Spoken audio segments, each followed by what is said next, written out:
امام حسن کے پاس ایک بندہ ہے، بڑی مزیدار بات داتا علی اجویری نے لکھی، مجھے پڑھ کے بڑا ہی مزہ آیا اور سمجھ بھی آئی کہ اہل بیت نبوت کی اصل مخالفت کون کرتا ہے۔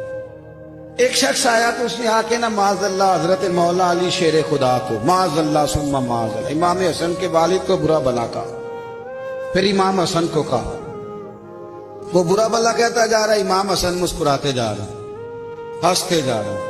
جب وہ تھک گیا تو امام حسن فرمانے لگے روٹی کھانی ہے؟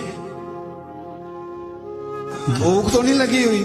کہنے لگا بڑی لگی ہوئی ہے۔ فرمانے لگے اس کو روٹی کھلاؤ، اس کو روٹی کھلائی، فرمایا تیرا حال؟ کہنے لگا بڑا غریب ہوں۔ ایک پیالے میں چاندی بھر کے امام حسن نے اسے دی، اور جب اس کو دے دی نا تو غور سے چہرہ دیکھنے لگا، کہنے لگا آپ کا حلم دیکھ کے، سخاوت دیکھ کے مجھے یقین آ گیا ہے کہ آپ واقعی خون رسول ہیں۔